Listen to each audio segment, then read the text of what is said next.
네, 오늘의 굿닥터 바로 소개해 드립니다. 이 뼈에 아주 능통한 골통 의사 윤재용 원장님과 함께합니다. 안녕하세요. 네, 안녕하세요. 네, 반갑습니다. 원장님 아주 오랜만에 오셨어요. 아유, 좀 잘 불러주시지. 네, 반갑습니다. 네. 자, 오늘 이제 무릎 통증, 무릎 관절통에 대해서 좀 이야기를 나눠볼 텐데요. 무릎 관절염이 심해지면 뭐 비만, 당뇨 이런 대사 질환의 위험을 높인다 이런 이야기도 있던데 이게 사실 근거가 있는 건가요? 그렇죠. 우리가 보통 비만, 그리고 당뇨, 고혈압 이런 분들 가만히 보면 되게 많이 살이 쪄 있으세요. 비만하고 상당히 연관이 많이 되어 있죠. 네. 그러면 비만하신 분들은 관절염이 있는 경우가 많습니다. 왜? 많은 무게로 누르니까 이 무릎이 버틸 수가 없는 거예요. 그런데 반대로 관절염이 있으면 비만이나 대사질환하고 뭐가 그렇게 관련이 있을까라고 생각을 하실지 몰라요. 그런데 관절염이 심하신 분들은 열심히 돌아다니나요? 아니잖아요. 그렇죠. 집에서 가만히 쉬고 우울증도 시달리고 계속 그러잖아요. 그렇기 때문에 점점 더 살이 찌게 되고 그러면서 당뇨, 고혈압 같은 병들이 찾아옵니다. 그러면 더더욱 안 움직이게 되고 무게를 누르니까 악순환이 반복이 된다는 거죠. 그러네요. 뗄래야 뗄 수 없는 관계에 있습니다. 그렇군요. 그래서 우리 몸이 다 연결이 되어 있기 때문에 어디 하나가 고장이 나면 이제 전체적으로 다 이렇게 고장이 날 수밖에 없는 그런 시스템인 것 같습니다. 악순환 꼭 기억을 해 두셔야 될 것 같고 무릎 관절염에 대해서 좀 이야기를 본격적으로 나눠볼 텐데 무릎 관절염이 진행이 되고 있을 때 우리가 느껴질 수 있는 증상들 어떤 게 있을까요? 여러 가지가 있죠. 우선은 무릎이 아픕니다. 아프다. 아프고 그러니까 이건 당연한 거고 그쵸. 무릎을 이렇게 구부렸다 폈다 할 때도 불편하겠죠. 근데 지금 여기 쭉 5가지가 나와 있는데 네. 무릎을 펴고 구부리기가 어렵다. 그리고 걷기가 힘들고 조금 걷다가 주저앉는다. 저 두 번째 증상이 굉장히 중요한 증상인데 내가 이렇게 걸어요. 그러다가 이유 없이 갑자기 휘청하는 느낌이 들거나 힘이 빠진다는 느낌이 들거나 이런 경우에는 네. 무릎 사이에 있는 반월상연골이라는 물렁뼈가 찢어져서 그럴 수가 있어요. 그렇기 때문에 내가 이런 힘이 빠지는 증상이 있다면 아, 이거는 뭐가 문제가 있구나 라고 꼭 생각을 하셔야 됩니다. 그리고 세 번째 있는 야간통, 그리고 O자다리 5번째 있네요. 저 2가지 증상은 굉장히 중요합니다. 무릎 관절염이 어느 정도 많이 진행이 되게 되면 무릎 안에 물이 차요. 그래서 막 물을 뺐다 이런 얘기들을 많이 하시잖아요. 그럴 경우 말기 증상으로 갔을 때 나타나는 증상이 밤에 너무 무릎이 터질 것 같아서 잠을 못 자겠어. 이런 증상하고요. 다리가 안쪽으로 많이 휘어서 뒤뚱뒤뚱하는 오리걸음처럼 걸으시는 분들 있잖아요. 네. 이 2가지 증상은 너무나도 안 좋은 말기 증상에 해당합니다. 그렇군요. 그래서 어르신들 중에 이렇게 진짜 걸으시면서 다리를 쩔뚝이는 분들도 많이 본 것 같고 이렇게 보면 이제 다리 모양이 좀 이렇게 휘어 있는 분들도 계셨는데 이게 다 이제 무릎 관절염 때문이었네요. 맞아요. 예. 지금 다리가 처음에는 일자로 뻗었어요. 네. 근데 보통 O자 다리로 휘어져 있으신 분들 보면 원래 나는 O자래요. 그런데 약간 O자 다리를 가지고 계시는 분들도 있기는 있어요. 그렇지만 실제적으로 진짜 심한 관절염에 의해서 생긴 O다리와 그냥 태생적으로 생긴 O다리는 조금 차이를 보일 수 있습니다. 네. 사진을 보시면요. 네. 지금 3가지의 사진이 보이는데 제일 왼쪽은 초기예요. 그래서 어느 정도 다리가 쭉 이렇게 이쁘게 뻗어 있죠. 네. 그리고 2번째 사진을 보면 이건 중기로 갑니다. 그러면 다리가 약간 안쪽으로 휘어져 있지만 가만히 보면 그 무릎 사이에 관절 간격이 좁아져 있어요. 그러면서 다리가 안쪽으로 휘게 되는 영향을 미칩니다. 점점 더 휘는 거죠. 맞아요. 그러다가 이제 말기가 되면 보통 이게 붙었다라고 얘기를 많이 하죠. 관절 간격이 아예 붙어가지고 하나도 없어요. 그러면서 심각하게 안쪽으로 휘어지게 되고 체중이 더 안쪽으로 디뎌지면서 뒤뚱뒤뚱거리는 오리걸음처럼 걷습니다. 저 오른쪽에 계시는 분들처럼 휘어 있으면요. 허리까지 망가지게 되는 2차적으로 허리까지 망가지게 되는 경우들이 많아요. 맞아요. 그리고 이제 뼈와 뼈가 붙었다라고 말씀하시는데 얼마나 아프시겠어요, 그죠? 그럼요. 네, 극심한 통증 때문에 굉장히 좀 삶의 질이 떨어질 수 있을 것 같다는 생각을 해보는데요. 그럼 이제 무릎 관절염의 치료 방법도 내가 초기냐, 중기냐, 말기냐에 따라서 좀 적용해 볼 수 있는 방법들이 다를 것 같아요. 그럼요. 예. 달라지겠죠. 제가 사진을 한번 다시 보고 설명드릴게요. 네. 첫 번째는 그래도 어느 정도 다리도 곧고 많이 아프지를 않아요. 평상시에는 괜찮다가 내가 운동을 많이 한 다음에 불편감이 있거나 아니면 산을 막 타고 이렇게 왔더니 좀 불편해요. 근데 자고 나면 좋아져요. 그러니까 보통 병원을 안 갑니다. 야, 이런 분들은 집에 있는 약이 뭐 있어? 이거 드시고요. 그리고 옆집에 순이 엄마한테 물어봅니다. 아, 내가 지금 무릎이 좀 아픈데 자기한테 괜찮아?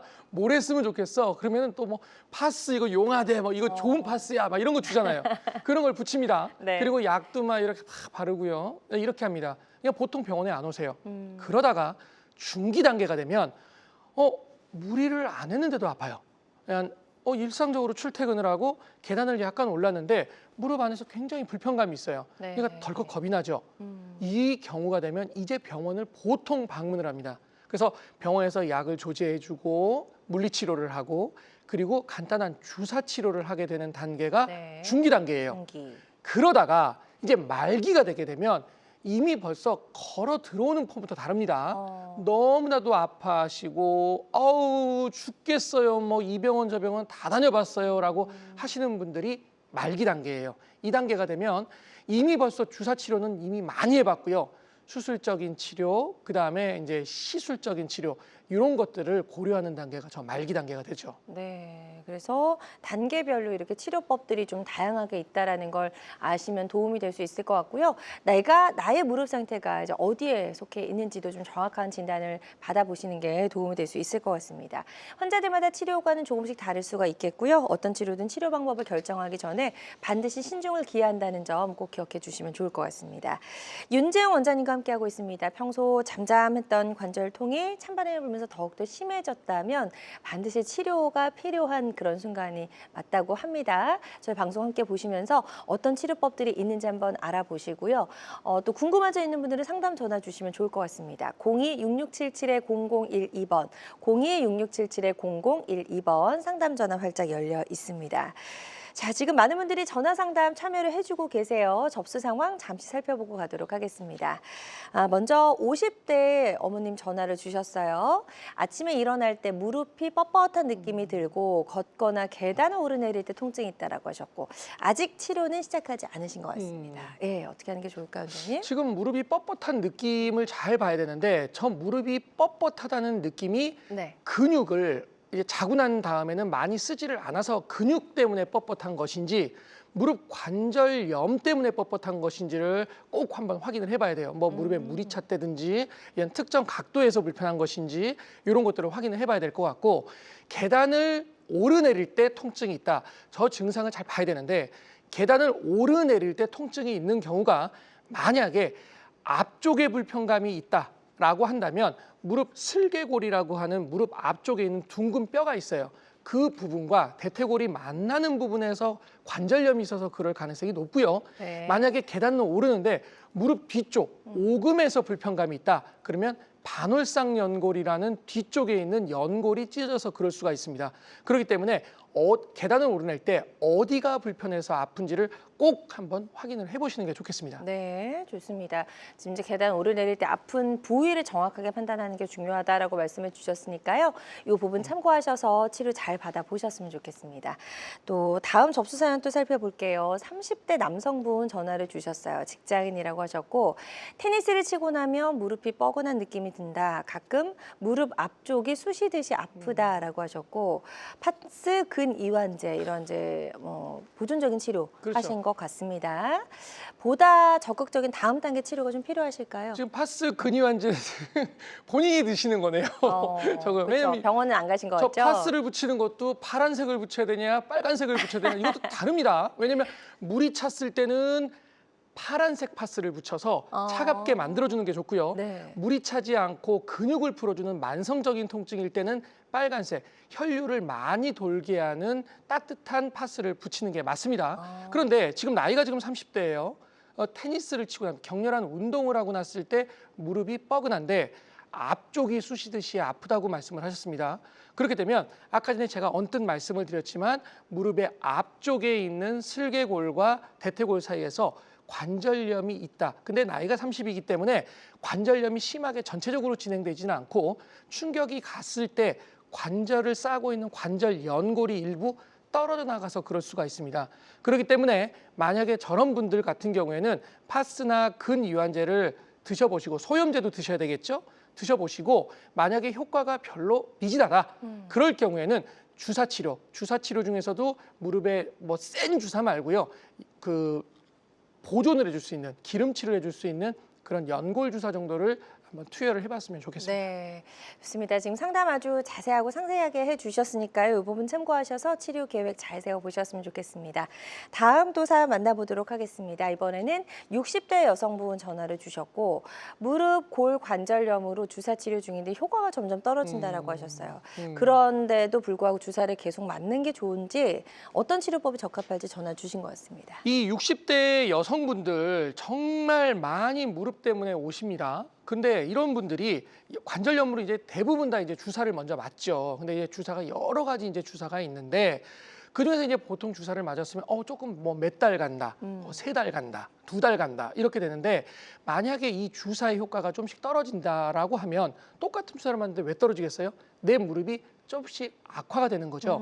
그러면 이 주사가 지금 내 몸에 맞는 주사인지 내 지금 진단과 이 주사가 굉장히 맞는 주사인지를 재평가를 한번 해야 되고요.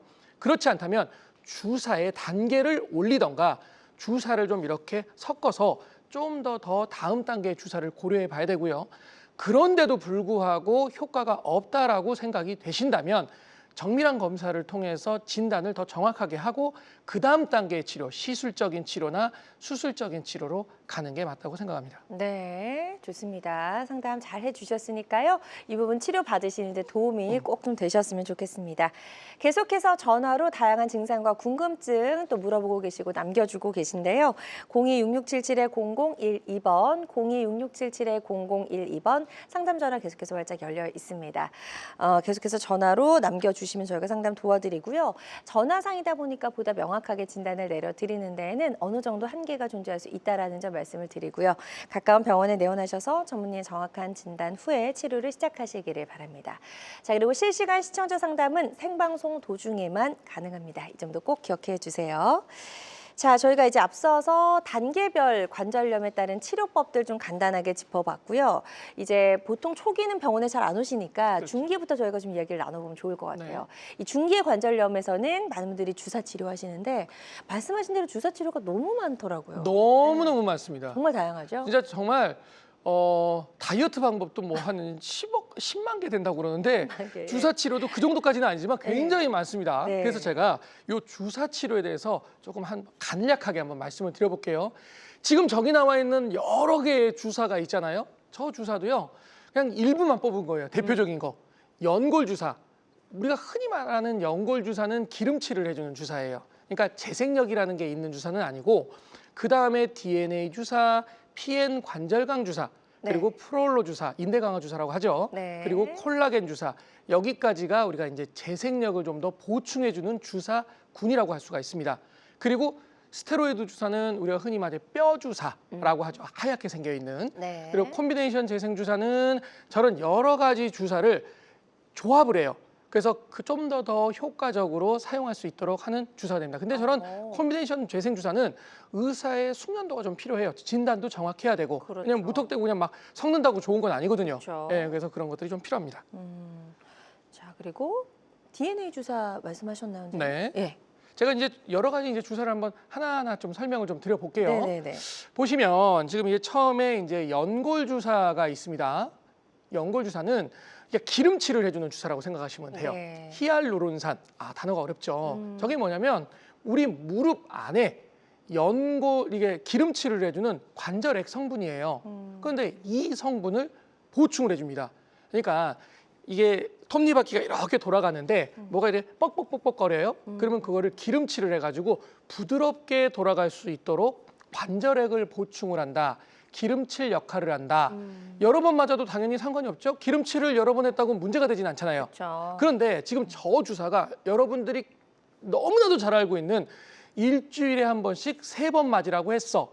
6개월 있다가 또 맞으래. 라고 하는 주사가 저 연골 주사입니다. 근데 일주일에 한 번씩 3번을 맞는다? 일주일에 한 번씩 4번을 맞으면 안 되나요? 상관없어요. 이게 왜 오해를 하시는 게 3번을 맞았는데 굉장히 효과가 좋았어요. 그런데 3개월쯤 지났더니 한 번 더 맞으시죠? 라고 하니까 뭐라고 하시냐면 아, 6개월 있다 맞아야 된다. 아직 3개월밖에 안 됐다. 이렇게 네. 얘기를 하세요. 네. 근데 맞아도 상관이 없습니다. 아. 단 보험 기준에 해당하지 않기 때문에 내가 그 돈을 좀 더 지불하면 되는데 저 연골 주사가 저렴해요. 그렇기 때문에 네네. 크게 문제가 안 된다라고 생각하시면 되고요. 네. 그다음에 이제 DNA 주사가 있습니다. DNA 주사는 연어의 정액에서 DNA를 추출을 합니다. 그래서 그거를 집어넣어요. 몸속에다가요.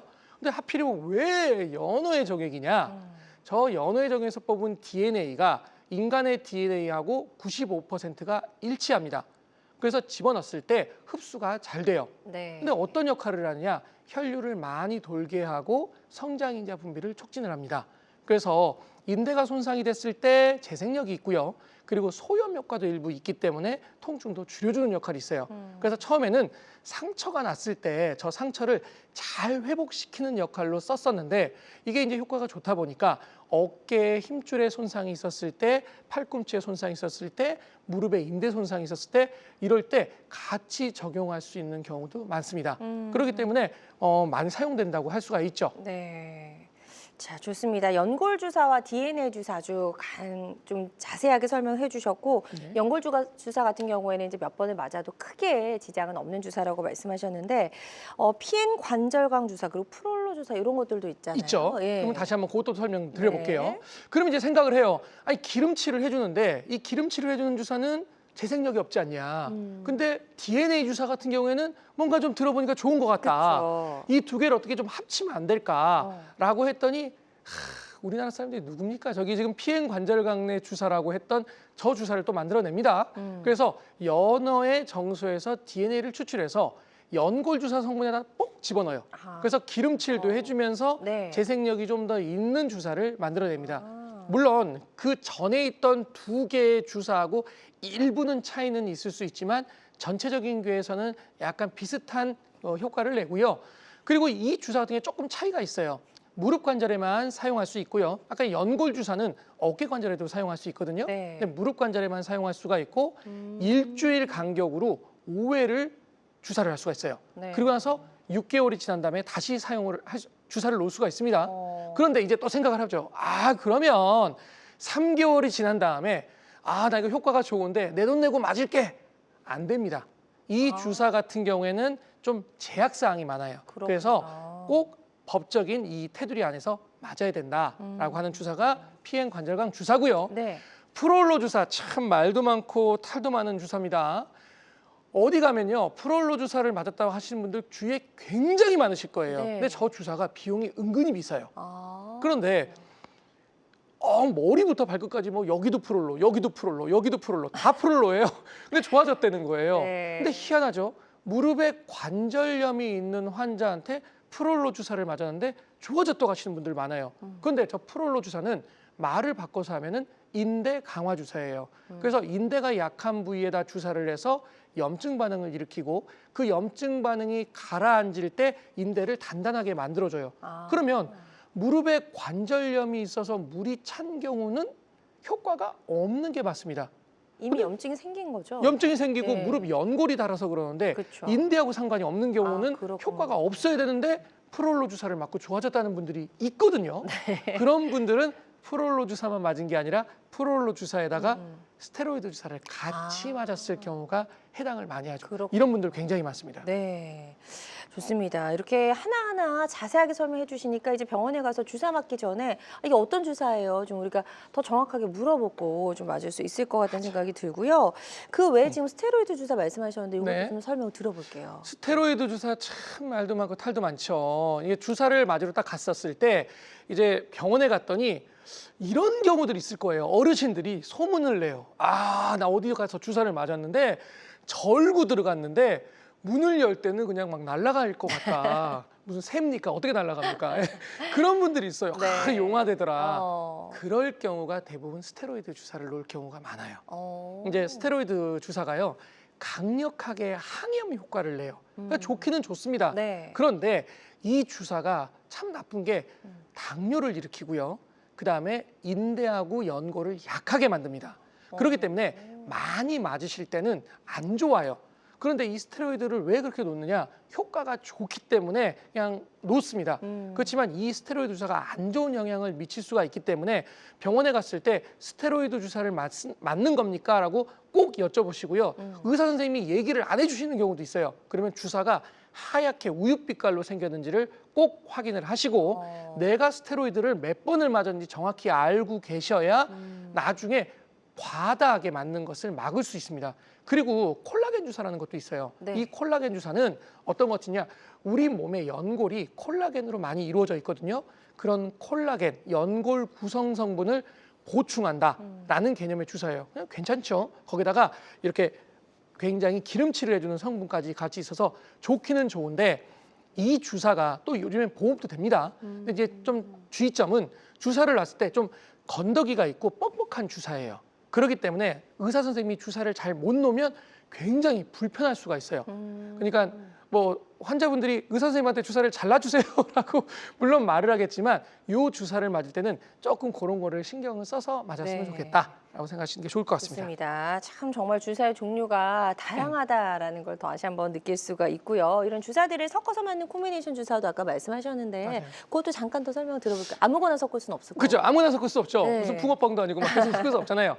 그 주사 중에서 이럴 경우가 있어요. 내가 연골이 좀 안 좋고 관절염이 있는데 네. 인대도 안 좋아요. 아. 그럴 경우에는 가만히 생각해 보면 연골 주사나 PN 관절강 주사로 기름칠을 해주고 보호를 해주는 역할을 해주면서 네. 거기에다가 인대를 좀 더 강하게 만들어주는 프롤로 주사를 어. 같이 넣어도 돼요.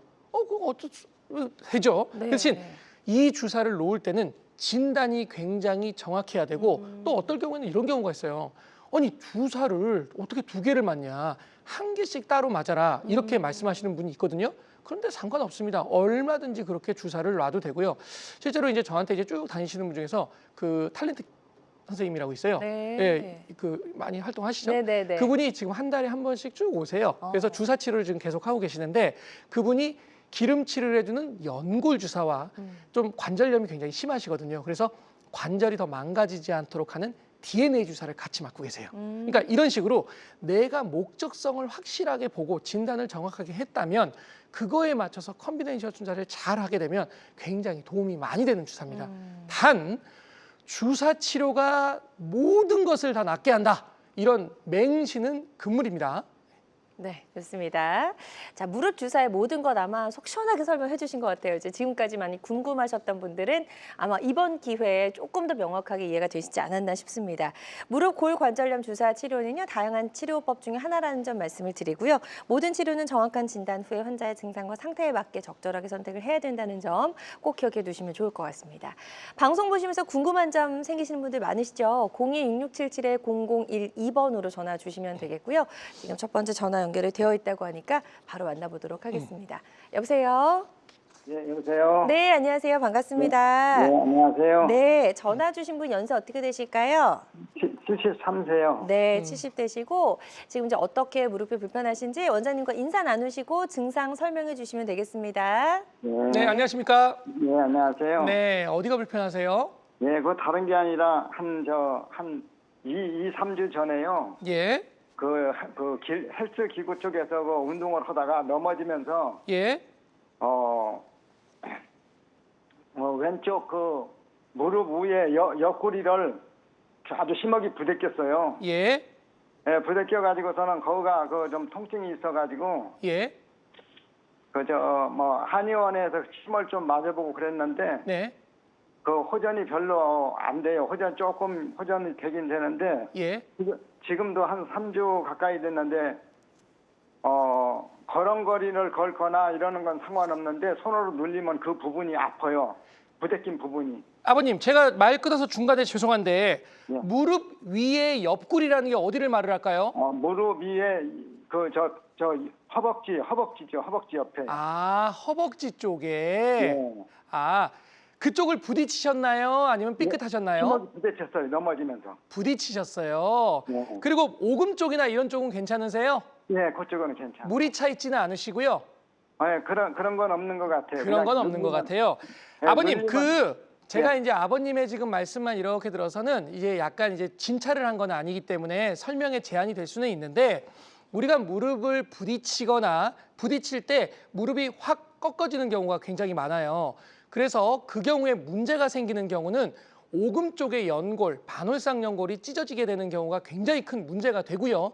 그렇다고 하면 아버님께서 어떤 말씀하시면 무릎을 구부리거나 아니면 펼 때 오금 쪽이 아파요라고 얘기를 하던가 아니면 무릎 위쪽, 동그란 뼈 위쪽이 물이 차가지고 부어요. 그러면 무릎을 구부릴 때 굉장히 뻑뻑해요라고 표현을 하는 경우가 문제가 되는 경우고요. 지금 아버님이 말씀하시는 무릎 위에 옆구리 쪽의 근육 부분은 부딪힌 다음에 타박이 있어서 근육의 일부가 손상이 돼서 그러세요. 그렇기 때문에 크게 문제가 되는 부분은 아닌데 아버님이 앞뒤로 걸어 다닐 때는 작용을 하지 않다가 옆쪽으로 움직일 때는 그 근육이 작용하기 좀 불편하실 거예요. 그리고 누를 때도 당연히 아프고요. 그런데 3주 정도가 되고 시간이 좀 더 지나면 좋아지기는 하는데 지금 시간이면 따뜻한 찜질을 해서 혈류를 좋게 만들면 자연 치료가 되기는 해요. 그렇지만 만약에 그런데도 너무 불편하고 안 좋다라고 하시면 그 부분에다가 주사 치료, 아까 제가 설명을 했을 때 DNA 주사 같은 거 있잖아요. 그런 것들을 일주일 간격으로 한 2번 정도 맞아주시면 많이 호전이 될 겁니다. 네. 아, 좋습니다. 아버님. 그러면 예. 이건 지금 운동 같은 건 해도 되나요? 운동을 지금 안 하시는 게 회복이 더 빨리 돼요. 그런데 운동을 하셔도 상관없어요. 왜냐하면 내가 움직이는 동작하고 그 근육이 많이 사용이 되지를 않을 거거든요. 그런데 만약에 아버님이 움직이는 운동 중에 그 근육이 아프거나 찌릿한 동작이 있으면 자극이 돼서 피가 계속 생성이 된다는 거기 때문에 자극이 되는 동작, 아픈 동작만 피하고 운동하시면 됩니다. 네, 아주 명쾌하게 상담해 주셨거든요. 이 부분 참고하셔서 치료 잘 받아보셨으면 좋겠습니다. 다음은 전화로 사연을 남겨주셔가지고요. 저희가 문자 상담으로 이어가 보도록 하겠습니다. 자, 화면으로 보여주시죠. 예. 60대 여성분이십니다. 무릎에서 뚝뚝 소리가 나고 구부릴 때 걸리는 느낌이 있다고 하셨고 쪼그려 앉기 힘들다고 하셨어요. 물리치료까지는 받아보신 것 같은데 어떤 식으로 추가 치료를 좀 하는 게 좋을까요? 지금 60대 여성분인데 무릎에서 뚝뚝 소리가 나요. 그리고 구부릴 때 걸리는 느낌이 있습니다. 이것도 물론 앞쪽에서 주로 있을 가능성이 굉장히 높죠. 네. 그리고 쪼그려 앉기가 힘들다고 했는데 이게 굉장히 중요한 부분인 게 무릎을 이렇게 쪼그리고 앉았을 때 오금 쪽이 아파서 쪼그리고 앉기 힘든 경우가 있어요. 그런 경우에는 무릎 뒤쪽에 연골, 반월상 연골이 찢어져서 그러는 경우거든요. 네. 그거는 내시경적인 시술이 필요할 수가 있습니다. 네. 그렇지만 지금 저 증상과 더불어서 무릎 앞쪽 때문에 아파서 쪼그려 앉기 힘든 경우에는 관절염이 진행돼서 그러는 경우예요. 그렇기 때문에 지금 물리치료를 받고 계신다고 하는데 물리치료뿐만이 아니라 무릎 앞쪽을 기름칠을 해주는 연골 주사 또는 아까 전에 PN 관절강 주사 이런 주사를 같이 병행을 하시는 게 좋을 것 같고요. 네. 만약에 뚝뚝 소리가 나는데 통증이 있지 않으면 크게 신경은 안 써도 됩니다. 그렇지만 아마 분명히 저 정도가 된다면 뚝뚝 소리가 나면서 통증이 있으실 거예요. 그러면 이거는 없어져야 되는 증상이기 때문에 관리를 꼭 하셔야 됩니다. 네, 좋습니다. 상담해 주신 내용 참고하셔서 치료 잘 받아보셨으면 좋겠습니다. 계속해서 건강 상담 전화 활짝 열려 있습니다. 02-6677-0012번으로 전화 주시면 상담 도와드리도록 하고요. 전화상이다 보니까 보다 명확하게 진단 내려드리는 데에는 어느 정도 한계가 존재할 수 있다는 점 꼭 기억해 주시길 바랍니다. 여러분은 지금 우리 가족 건강 지킴이 굿닥터와 함께하는 건강 매거진 시청하고 계십니다. 알쏭달쏭 건강상식 고민하지 마세요. 건강 매거진 굿닥터가 1대1로 상담해드립니다. 02-6677-0012번으로 문의하시면 되는데요. 생방송이 진행되는 동안에만 굿닥터와 상담을 도와드리니까요. 02-6677-0012번으로 지금 바로 전화주세요. 유튜브에서 실시간 방송 시청과 다시 보기 시청이 가능합니다. 유튜브에서 건강의 환경을 검색하시면 되는데요. 알짜 건강정보 본방송도, 아쉽게 놓친 다시 보기 방송도 이제 유튜브에서 즐겨보세요. 유튜브 검색창 건강엔 환경입니다.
의료 정보와 함께 방송이 진행되는 동안 건강 상담도 가능한 시간입니다. 건강 매거진은 유튜브에서 다시 보기 가능하고요. 유튜브에서 건강엔 한경, 건강엔 한경 검색해 주시면 되겠습니다. 저희가 이제 무릎 관절염을 다스릴 수 있는 다양한 방법들 알아보고 있고 중기에 해볼 수 있는 주사 치료 저희가 다양하게 다 살펴봤는데요. 이런 주사 치료로도 좀 호전되지 않을 경우에는 어떤 방법을 해야 이제 그다음에 뭐 시술이나 수술이죠, 뭐. 이제 그 다음 단계 치료법 필요하죠. 예. 한번 볼게요. 제가 지금 초기에는 뭐 옆집에다 물어본다 그렇게 말씀드렸고 네네. 중기에는 이제 주사 치료를 하고 병원을 방문한다고 했잖아요. 맞아요. 제가 지금 주사 치료에 대해서는 여러 가지를 말씀을 드렸습니다. 근데 주사 치료가 여러분들이 생각에는 뭐 한두 개만 있을 것 같지만 굉장히 많았잖아요. 그러니까 어느 정도 무릎이 불편하셨을 때 주사 치료를 하게 되면 좋아지는 경우가 굉장히 많아요. 그렇기 때문에 주사 치료를 많이 먼저 해보시는 게 좋을 것 같고요. 네. 진짜 그렇게 했는데도 안 될 경우에는 이제 말기로 가죠. 그럼 이제 말기에는 이 정도가 되면 이제 수술을 고려하시는 게 맞아요. 네. 이 정도가 이렇게 많이 휘었는데도 불구하고 저는 그래도 주사 치료로 해서 좀 더 잘 안 됩니다. 이 정도는요. 그러면 이럴 때는 수술적인 치료, 시술적인 치료를 하는 게 맞죠. 네. 그래서 이제 뭐 줄기세포 치료라든지 인공관절 수술이라든지 이런 것들을 많이들 고민하실 텐데 두 개 중에 어떤 게 나에게 적합할지 선택하는 어떤 기준이 명확하면 참 좋을 것 같아요. 네. 네. 제가 이제 두 개를 한번 비교를 해볼게요. 네. 우리가 흔히 말해서 예전의 개념이에요. 예전의 개념은요. 참다 너무너무 아프면 그때 인공관절을 해라 이런 거였어요. 네. 근데 인공관절 수술이 여러분들이 생각하는 것보다 상상 이상으로 너무너무 고생을 합니다. 기본적으로 많이 절개를 해야 되고요. 네. 그다음에 시간도 오래 걸리고요. 그다음에 꺾느라 고생을 해요. 이게 무릎을 꺾으려면 너무너무 고생을 합니다. 그래서 인공관절 수술은 치를 떠시는 분이 있어요. 그리고 염증이 많이 생긴다는 단점도 있습니다. 그런데 인공관절 수술을 하고 나서 염증이 생기면 그냥 항생제 먹고 말지 뭐 이게 아니라 기구를 빼고 재수술을 하고 다시 항생제가 포함된 시멘트를 넣고 한 몇 개월을 있다가 다시 제거를 하고 재수술해야 되는 너무나도 힘든 과정을 거치기 때문에 그것들이 인공관절이 굉장히 꺼려지는 이유예요. 그렇기 때문에 이 인공관절 수술은 절대로 간단한 수술이 아닙니다.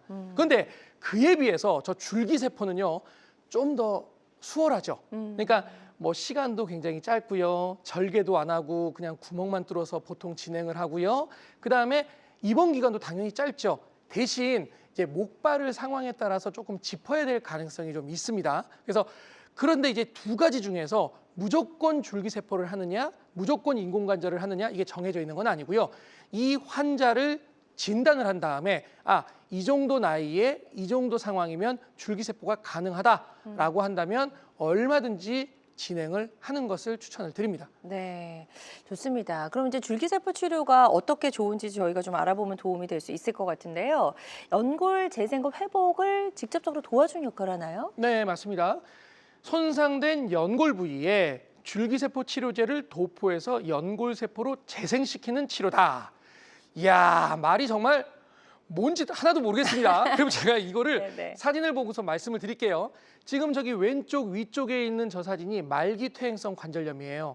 원래는 관절이 이렇게 하얗게 보여야지 됩니다. 그런데 지금 저기 보면은 약간 불구스름하게 보이잖아요. 네네. 연골이 다 떨어져 나간 상태를 나타내는 겁니다. 이 상태에서 구멍을 이렇게 뽕뽕뽕뽕 내시경으로 뚫어요. 그렇게 되면 이 내시경으로 뚫은 걸 미세천공술이라고 하거든요. 저 속에서 골수를 자극해서 연골이 스물스물 나오게 됩니다. 그런데 여기서 나오는 연골은 우리가 원래 가지고 있는 유리연골이라는 연골보다 좀 약한 섬유연골이라는 연골이 나와요. 그럴 때 구멍을 뚫는 작업을 한 다음에 줄기세포를 같이 적용을 시키게 되면 우리가 원래 가지고 있는 연골과 비슷한 성분의 유리연골로 재생이 되는 것을 확인을 할 수 있어요. 네. 그래서 예전에는 연골은 재생이 안 된다라고 얘기를 보통 지금도 방송에서 많이 하죠. 맞아요. 그렇지만 꼭 연골은 재생이 안 되는 게 아니라 어떤 방식을 취하느냐에 따라서 재생이 될 수도 있다라고 하시는 게 맞을 것 같습니다. 네, 좋습니다. 자, 그럼에도 불구하고 이제 줄기세포 치료가 또 만능이라고 할 수는 없잖아요. 어떤 네, 좀 맞아요. 한계들이 있을까요? 근데 줄기세포 치료를 그러면 다 해도 되느냐? 네. 그런 건 아니고요. 너무 광범위하게 망가졌을 때는 다 정리를 하고 인공관절로 가는 게 비용 대비 효용 대비 좋고요. 그런데 줄기세포 치료는 젊은 나이예요. 근데 관절염이 왔어요. 이럴 때 인공관절을 할 수가 있습니까? 뭐 너무나도 용감한 선생님이면 나이가 60대인데도 인공관절을 막 하시더라고요. 그렇지만 보통 우리가 인공관절이라고 한다면 70대, 되도록이면 70대 중반을 넘어서 그 건강 상태를 잘 확인하고 해야 되겠지만 한 번으로 끝내는 상황이 돼야 될 것 같아요. 그러면 젊은 나이에서 주사로 너무나도 치료가 안 된다. 그럴 경우에는 이 줄기세포 치료를 고려를 해볼 수가 있고요. 네. 그리고 여러 가지 질환이 있어서 마취를 많이 하고 피가 많이 나는 경우에 위험하신 어르신들이 있거든요. 이럴 경우에는 만약에 대상이 된다라고 한다면 이런 분들은 고려를 할 수가 있습니다. 네. 또 수술을 막 미루고 싶은 분들, 이런 분들이 있어요. 이런 분들은 조금 더 간단한 줄기세포 시술을 고려할 수가 있습니다. 네, 좋습니다. 자, 무릎 줄기세포 치료에 대해서 설명을 쭉 한번 들어봤고요. 다양한 치료법 중에 하나라는 점 말씀을 드립니다. 그리고 모든 치료는 정확한 진단 후에 환자의 증상과 상태에 맞게 적절하게 선택을 해야 된다는 점 꼭 기억해 주시면 좋을 것 같습니다. 윤재용 원장님과 함께하고 있습니다. 평소 잠잠했던 이 관절통이 찬바람이 불면서 좀 심해지는 시기이기는 하죠. 이럴 때 어떤 방법으로 이런 통증을 잘 다스릴 수 있을지 알아보고 있습니다. 방송 보시면서 무릎 관절통과 관련된 여러 가지 궁금한 점, 고민 있는 분들은 상담 전화 지금 바로 주시기 바라고요. 026677-0012번, 026677-0012번 상담 전화 활짝 열려 있습니다. 자, 지금 전화 주셔서 또 사연을 남겨주신 분들이 계셔서요. 저희가 문자 상담으로 이어가 보도록 하겠습니다. 먼저 50대 남성분 전화 주셨고 운동 후에 무릎 앞쪽이 뜨겁게 화끈거리고 다음날 심하게 붓는 증상이 반복이 된다고 합니다. 주사 치료 좀 받아보셨는데 크게 호전이 되지 않았던 모양이에요. 지금 저 경우도 마찬가지네요. 네네. 나이가 지금 50대 남성이시라면 굉장히 스포츠 활동도 열심히 하시는 분인데 그렇죠. 운동 후에 무릎 앞쪽이 뜨겁게 화끈거린다. 이 경우도 무릎 앞쪽의 연골이 좀 더 손상이 됐을 가능성이 많죠. 그런데 이분 같은 경우에는 다음 날에 심하게 붓는 증상이 반복이 된다는 거니까 물까지 찬다는 소리예요. 네. 그러니까 무릎 앞쪽의 연골이 떨어져 나가고 그 부분이 활막이라는 무릎 주위의 관절낭을 자극해서 무릎이 붓는 거죠. 그것을 내가 뜨겁게 느끼는 경우들도 굉장히 많습니다. 이분 같은 경우에는 주사 치료를 한다고 했는데 저 주사 치료가 기름칠만을 했던 주사를 맞아도 되고 만약에 이 정도가 된다 그러면은 내가 연골 손상의 일부가 좀 있다는 거거든요. 그렇기 때문에 PN 관절강 주사 아니면 연골 주사에다가 DNA 주사 같은 것들을 좀 더 컨비네이션을 해서 주사 치료를 한번 해보시는 것을 추천을 드립니다. 네, 좋습니다. 아주 명쾌하게 상세하게 설명 잘 해주셨으니까요. 이 부분 참고하셔서 치료 잘 받아보셨으면 좋겠고요. 다음 또 문자로 접수된 사연 하나 더 만나보도록 하겠습니다. 70대 어머님 전화 주셨고 아침에 일어나면 무릎이 뻣뻣하고 움직일 때 마찰음이 느껴진다고 하십니다. 조금만 걸어도 무릎 안쪽이 당기듯이 아프다고 하셨는데 약물 치료까지만 해보신 것 같아요. 그러니까요. 예. 지금 말씀만 보면은 아침에 일어나면 뻣뻣한데 뭐 그럴 수 있죠. 그런데 움직일 때마다 마찰음이 들린다. 저 부분들을 보통 서그럭거리고 굉장히 뭐 좀 마치는 느낌이 난다라고 표현하시는 분들도 많아요. 그리고 조금만 걸어도 무릎 안쪽이 당기듯이 아프다고 하셨는데 아마 오다리가 있으실 가능성이 굉장히 많아요. 그리고 오다리가 있으면 무릎 안쪽으로 체중이 디뎌지면서 굉장히 통증이 오는 경우가 많거든요. 네. 저분이 지금 약만 드셨다고 했단 말이에요. 네. 저분은 주사 치료를 좀 하셔야 될 것 같고 아. 그리고 70대가 됐는데 만약에 저분이 70대 후반기에 이르셨는데 무릎 관절염이 너무나도 심하다면 그러면 수술적인 치료를 지금 고려해야 되는지 아닌지를 꼭 의사 선생님과 장기적인 플랜을 하고 치료를 접근하시는 게 좋겠습니다. 네, 좋습니다. 지금 상담해 주신 내용 참고하셔서 치료 잘 받아보셨으면 좋겠습니다. 계속해서 건강 상담 전화는 활짝 열려 있고요. 026677-0012번으로 전화 주시면 되겠습니다. 또 전화 연결이다 보니까 저희가 직접 진단을 내리는데 정확하게 진단 진단을 내리는데 조금 어느 정도의 한계가 존재할 수 있다라는 점 꼭 유념을 해주시고 생방송 중에만 실시간 시청자 상담이 가능하니까요. 지금 바로 전화 주시기 바랍니다.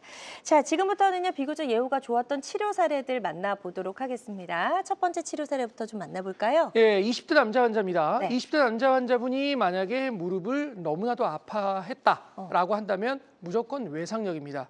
외상력인데 운동을 하다가 갑자기 비틀어지면서 넘어졌는데 우두둑 소리가 났어요. 그러면서 무릎이 굉장히 부었습니다. 네. 이럴 경우는 십자인대 손상일 가능성이 굉장히 아. 높습니다. 근데 딱 봤더니 십자인대가 이렇게 연결이 되어 있어야 되는데 완전히 아직은 다 끊어져 있는 거예요.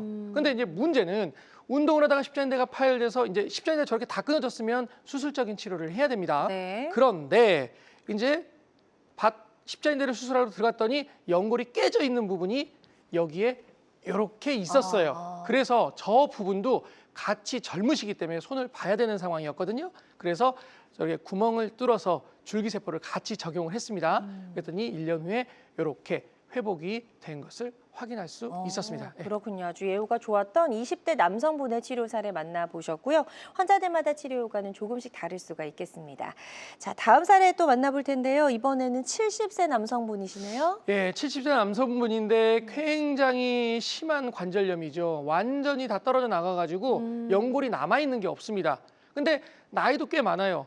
근데 이분이 저도 지금도 기억하는 게 아주 고집이 엄청나게 세세요. 네. 그러면서 자기는 인공관절은 죽어도 싫다. 문을 열고 들어올 때부터 그런 얘기를 했어요. 네. 왜냐하면 자기 친구들이 인공관절을 했는데 뻗정다리가 됐다. 그래서 그거를 한번 경험하고 나니까 죽어도 싫다는 거예요. 그렇죠. 근데 인공관절을 지금 당장 해도 누가 뭐라고 할 정도는 아니거든요. 네. 그래서 그래, 그러면 안쪽만 저렇게 안 좋고 이렇게 되는데 줄기세포를 그러면 한번 해봅시다 네. 라고 해가지고 줄기세포 시술을 했거든요. 오. 그런데 많이 좋아졌어요. 많이 좋아지고 확실히 물론 이제 달라졌군요. 줄기세포 시술을 해가지고 너무나도 좋아져가지고 하나도 안 아프고 이 정도까지는 아닙니다. 여러분들이 이제 환상을 가질까 봐 그래요. 내가 어느 정도 맨날 물이 차고 밤에 아파서 잠을 못 잤거든요. 네. 그런데 어느 정도 일상활동도 다 가능하고 무리하지 않는 범위에서는 굉장히 만족을 하는 정도로 회복이 되신 분이었습니다. 그래요. 그래서 완전히 뭐 치료 전에 건강했을 때로 회복하는 다시 건 태어나야죠. 그건 약간 이제 욕심일 수 있다라는 점 유념을 해주시고 어쨌든 예후가 좋았던 70세 남성분의 치료 사례를 만나보셨습니다. 자, 다음 사례 하나 더 만나볼 텐데요. 60세 여성분이신데 그냥 보기만 해도 많이 바깥쪽으로 좀 휘어 있는 그렇죠. 무릎이네요. 많이 휘어져 있고 예. 안쪽이 저기 붙어 있네요. 지금. 아. 그러니까 아까 전에 봤던 이렇게까지 휘어져 있는 사람은 아니지만 그래도 이건 말기퇴행성 관절염이죠. 근데 인공관절을 해야 된다고 했대요. 네. 근데 60세예요. 60대가 아니고. 아. 근데 60세 여성분을 인공관절을 한다? 이건 아니죠. 좀 이르죠. 그렇죠. 예. 그래서 어떻게 하느냐면 안쪽은 많이 망가져 있는 부분이어서 이 부분에 줄기세포 시술을 하고 네. 그다음에 체중이 안쪽으로 디뎌지는 것을 손을 보지 않으면 또 재차 반복이 되는 경우가 있기 때문에 네. 이 부분에서 O자 다리를 교정을 해서 오. 체중을 정상적인 방향으로 디뎌지도록 이렇게 했습니다. 환자분은 그 아픈 것도 좋아진 것도 좋아진 거지만 내가 이렇게 휘어져서 맨날 창피했었는데 이제 치마 입을 수 있다고 굉장히 아, 좋아하셨던 그럼요. 분이에요. 예. 지금도 굉장히 잘 다니십니다. 그렇군요. 그래서 줄기세포 시술과 절골술을 동시에 이제 병합해서 했던 예후가 좋았던 그런 사례 소개해 주셨고요. 환자들마다 치료 효과는 조금씩 차이가 있을 수가 있겠습니다. 자, 예후가 좋았던 치료 사례 저희는 조금 더 만나보도록 하겠습니다. 네. 다음 사례는 82살. 예, 연세가 좀 있으시네요. 이제 어르신들이 가끔 얘기해요. 야, 내가 나이가 80대인데 줄기세포가 되겠냐. 물론 젊은 분들이 했을 때가 좀 더 재생력이죠. 왜냐하면 골수도 그쵸. 나만큼 이게 늙기 때문에. 맞아요. 그런데 내가 만약에 바깥쪽이 이렇게 썽썽하고 안쪽에 집중되어 있고 그래도 오다리가 있어서 조금 더 축을 교정하고 안쪽을 잘 손을 보면 충분히 가능할 수 있는 겁니다. 그리고 또 네. 정정하시거든요. 그래서 이 분도 똑같이 오다리를 교정을 하고 그다음에 안쪽에 안 좋은 부분을 이렇게 줄기세포를 시행을 하고 네네. 그래서 굉장히 만족하게 다녔던 분입니다. 네, 좋습니다. 자, 예후가 좋았던 82세 남성분의 치료 사례 만나보셨고요. 환자들마다 치료 효과는 차이가 있을 수가 있겠습니다. 자, 인공관절 수술을 근데 좀 피할 수 없는 경우도 사실 분명히 있긴 있잖아요. 그렇죠. 그럴 때 환자 입장에서 좀 부담을 덜 수 있는 방법이 있을까요, 원장님? 인공관절 수술을 하게 되면 제일 하는 게 꺾느라 고생을 한다는 거예요. 구부리는. 근데 인공관절 수술은 보통 70대 하는 게 맞거든요. 근데 예를 들면 50대 후반 정도 됐는데 너무나도 관절이 없어요. 너무나도 힘들어요. 그럴 경우에 그러면 인공관절을 조금 작게 할 수는 없을까라고 생각하는 게 부분 인공관절이 있습니다. 그러면 60세 남자 환자분인데 희한하죠. 전체가 아니라 부분만. 안쪽만 부분만 하는 거예요. 네. 근데 요거는 조금 이제 잘 생각을 하셔야 되는 게 네네. 오다리가 없어야 되고요. 그쵸. 안쪽만 망가져야 되고요. 그리고 환자 나이가 어느 정도 젊을 때는 이렇게 고려할 수 있습니다. 그런데 얘는 장점이 뭐냐면 얘를 다 절개를 하지 않고 일부만 절개를 해서 절개가 적고 인대를 건드리지 않고 뼈만 이렇게 건드리기 때문에 회복이 너무너무 빠르세요. 대신 적용을 할 수 있는 사람을 잘 선별을 해야 된다는 게 이제 의사의 실력이 좀 있어야 되겠죠. 그렇죠. 네. 누구나 할 수 있는 상황은 아니고 적합한 상황인지를 잘 판단해야 된다는 점 꼭 기억해 두시면 좋을 것 같습니다. 예후가 좋았던 환자분들의 치료 사례 만나봤고요. 환자들마다 치료과는 다를 수 있겠습니다. 어떤 치료든 치료 방법을 결정하기 전에 반드시 신중을 기해야 한다는 점 꼭 기억해 주시고요. 저희 지금 전화로 사연 남겨주신 분이 계셔서요. 전화 상담 하나 더 만나보도록 하겠습니다. 보여주시죠. 70대 아버님 전화를 주셨고 1년 전부터 오른쪽 무릎 뒤쪽이 당기고 바깥쪽까지 통증이 있으며 물도 뺐지만 여전히 아프다라고 하셨어요. 주사치료, 약물치료 해보셨는데 호전이 크게 되지 않으신 모양입니다. 지금 말씀하시는 게 지금 1년 전부터 무릎 뒤쪽이 당기고 아프다고 했어요. 그렇죠. 지금 저 경우는 뭐냐면 무릎 뒤쪽에 보면 반월상 연골 뒤쪽이 많이 찢어지세요. 쭈그리고 앉거나 양반 자세를 했을 때 무릎이 접히면서 닿는 부위거든요. 그 부분이 원래도 많이 찢어져 있었을 거예요. 그런데 일부가 더 찢어지게 되면서 그 부분이 보호를 못 해주기 때문에 물이 차는 관절 연골도 손상된 경우입니다. 네. 저 경우에는 주사 치료로 조금 제한이 될 수가 있기 때문에 주사 치료를 컨비네이션을 해가지고 주사 치료를 해보시고 안 되면 시술적인 치료를 고려하는 것도 답이 될 것 같습니다. 네, 좋습니다. 상담해드린 내용 참고하셔서 치료 잘 받아보셨으면 좋겠습니다. 자, 오늘 윤재영 원장님과 다양한 무릎 통증 치료법 살펴봤습니다. 이 치료를 앞둔 환자분들이 반드시 알아야 할 주의사항이 있을까요? 이게 병원을 가잖아요. 네. 그러면 주사 치료를 했는데 안 됐어요. 그러면 이게 진짜 주사 치료를 안 된 것인지 아니면 그 선생님이 안 되는 것인지를 알아야 되는 거예요. 네. 정말 되게 중요한 거예요. 네. 그리고 어떤 병원에 갔는데 수술을 하라고 그랬는데 이게 수술을 해서 꼭 해야 되는 건지 아니면 주사로 되는 것인지를 확실하게 알아야 되는 겁니다. 네. 그래서 저는 항상 얘기를 합니다. 병원은 쇼핑하시라고 제가 얘기를 해요. 2명, 3명의 의사 선생님이 그렇게 얘기했다면 그거는 맞는 거고요. 2명, 3명이 만약에 다르다 그러면 좀 더 전 단계의 치료를 한번 고려해 보시는 게 좋을 것 같습니다. 네. 그 쇼핑하는 거 싫어하는 의사 선생님은요. 자신이 없는 선생님이에요. 얼마든지 갔다 오셔도 됩니다. 네. 네, 좋습니다. 그만큼 환자 입장에서 치료법을 결정하기 전에 신중을 기하시라는 말인 것 같습니다. 잘 기억해 두셨다가 치료 받으신 데 도움이 되시길 바랍니다. 자, 오늘 다양한 치료법 살펴봤습니다. 모든 치료법에는 부작용이 따를 수 있고 개인마다 치료 효과가 다르다는 점, 또 전문의와의 상담을 통해서 적절한 치료를 받는 것이 가장 좋은 선택이라는 점 꼭 기억해 두시길 바랍니다. 지금까지 윤재용 원장님과 함께했습니다. 원장님 오늘 말씀 고맙습니다. 네, 건강매거진 위드 굿닥터 함께 하셨고요. 실시간 시청자 상담은 생방송 도중에만 가능합니다. 그리고 오늘 방송이 아쉬운 분들은 유튜브에서 다시 보기 가능하니까요. 유튜브에서 건강엔 한경, 건강엔 한경 검색하시길 바랍니다. 남은 주말도 건강하고 행복하게 보내시기 바랍니다. 고맙습니다.